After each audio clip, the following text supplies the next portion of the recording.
Steelers and Raiders. Steelers got the win, and Josh McDaniels, it's coming close to Halloween. He decided to dress up as Brandon Staley for this game, having one of the worst play calls. I can't wait for that game next week with them and the Chargers. It's going to just be a battle of terrible head coaches. Kicking a field goal with 2 minutes to go in the game to cut it to 5. Still need a touchdown to score. Didn't pay off for you whatsoever. The Raiders, Jimmy Garoppolo didn't play his best game. Devontae did Devontae things, but this team is so frustrating. Again, similar to the Chargers. It's basically the Chargers in black at this point. Yeah. You have a good running back. You have good receivers, Jacoby Myers, Devontae, Hunter Renfrow. Their tight ends have played pretty well for the most part. They have some players on defense, but yet they just can never piece it together. Their head coach, Josh McDaniels, has the IQ of a thumbtack at this point. It's just like, how does this keep happening? And I feel like they had opportunities to win in this game, and they just didn't. And then for the Steelers, another offense that's just brutal to watch. Just brutal. Najee Harris. Ooh, let me get the ball and run it back for 4 yards behind the line of scrimmage. George Pickens, every time he gets the ball, he does great things. Let's not throw it to him. Let's throw it to Allen Robinson, the guy who has gray hairs coming out of his fucking helmet at this point. It's just this Raiders team. I mean, I can't say I care as much as the Chargers because the Chargers could actually do things, but the Raiders, I feel like they're worse than they should be. They have so much talent and they just can't get it done. Yeah, they're worse than they should be, and this comes back to a point that I've been making for a little bit of time, and it is the fact that Josh McDaniels being a head coach in the NFL has not proven to be a good thing unless he's cheating.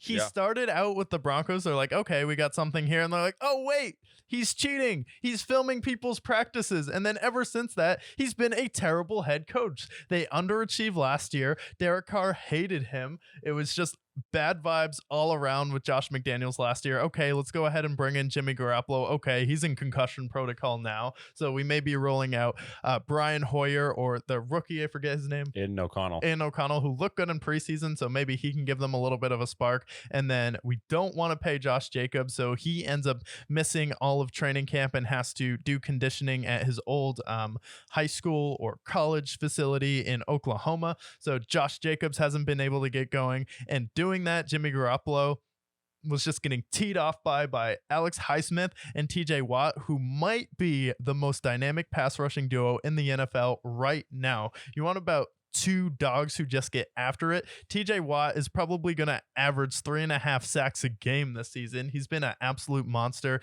Him and Myles Garrett are after Micah Parsons' awful performance versus the Arizona Cardinals and Josh Dobbs. It's definitely knocked down a few pegs, and it's TJ Watt, Myles Garrett right now. And then what the Steelers did, they're like, all right, let's get an entirely new linebacking core.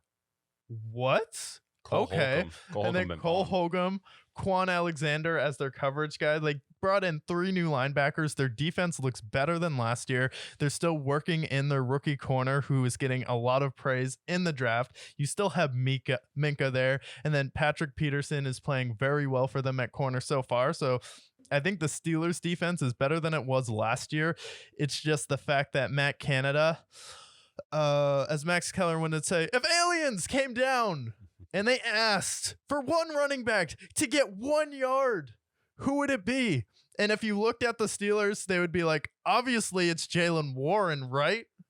Obviously, because every time Jaylen Warren comes in there, he's at least been better than Najee Harris. Like, I know you picked Najee Harris pretty high. I think he was the 32 overall pick in the draft. They picked him in the first round. He was their first round draft pick at running back, really brought him in to fix that running game. Ben Roethlisberger, his first year was like, please help me. I can't move. Just catch all these 1 yard routes. And then every time he touched the ball, it just seemed hard. And then fast forward to the next year with Kenny Pickett, has a screw in his foot, has to get a metal plate put in there. And then at the end of the season, him and Jaylen Warren were a really solid duo, and it looks like they really need to start with Jaylen Warren, and then Najee Harris will start to get going at the end of the game after they kind of open it up with Warren. They're not even involving Najee in the passing game, which is what his strength was with Ben Roethlisberger and was why he was a top 5 fantasy running back. And then Throw the ball to George Pickens. You have someone who has the talent to be a top 5 wide receiver. The guy literally always has 4 catches and 95 yards every time you look up, and then they refuse to throw him the ball. And it's not for lack that he's open. And then Kenny Pickett just is looking the opposite direction. You talk about Matt Stafford being in love with someone like Puka Nacua, Calvin Johnson. If he likes you, he loves you, just like Flo Rida. And Kenny Pickett's the exact opposite. Oh, you're a good receiver and making good plays. Maybe I should look the other direction. Pat Firemove, every time he touches the ball and we target him, he makes a good play. Maybe we should look to our rookie tight end that doesn't have as much experience. It's like there's no rhythm to their offense. Your fans are literally cheering for him to get fired at home. Why is Matt Canada still the guy? He has no pulse on this team, and then they're taking his role away so he can be closer to Kenny Pickett. That's a terrible idea. That's just awful. And then Kenny Pickett, it's like I see some plays where I'm like, okay. Then I see some plays where I'm like, ugh. Yep. Like sometimes he looks like Matt Ryan, sometimes he looks like Mike Glennon, and there hasn't been too much in between there. But he does have a really good record on primetime. However, it's been mostly that defense dominating, turning the ball over, and getting them the ball there.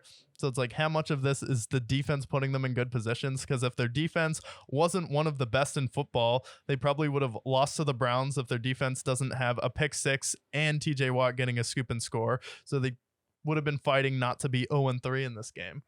So it's like another situation where they're like the anti-Patriots, where they have good weapons. They just don't target them. They have Jalen Warren at running back. They just don't start because they're holding on to Najee Harris. Like, no, it's time to trade Najee Harris. Yeah, trade Najee Harris. Trade him somewhere like the Vikings would love him. Trade him somewhere like, I don't know, Tampa. The Rams would love him probably. Yeah. Tampa would be a good fit. They would do well. They would love Najee Harris there. But here, you have Jalen Warren. I mean, your run game, even with that offensive line, I don't see it being great. But Najee is just not the number one guy. He's closer to a James Conner. He would be better, as a complement to a nice running back. Maybe he's more of a receiving back, similar to like what we had with Nick Chubb and Kareem Hunt in Cleveland. I think he could fit into a Kareem Hunt role very well. I don't think he's a horrible running back, but he hasn't shown to be the guy that they drafted him to be. He's just not as athletic as Jalen Warren. He doesn't have the burst that you need. And then like the Matt Canada thing, why do you want him? He's literally the most inefficient offensive coordinator since he took over. And it's not by a little bit, it's by a lot of bit. It's embarrassing. And they're just going to destroy this offense. And I'd like to think that with him not being there, it'd be better, but putting him next to Kenny Pickett, you want to put him in his ear? That's like putting Adam Gase in his ear. But worse, honestly. He has worse numbers than Adam Gase, and it's not like he's got a fucking Peyton Manning to talk to. It's like, no, you're talking to someone who just, we don't know what we got with Kenny Pickett. 1 second, he's great, and 1 second, he's just horrible.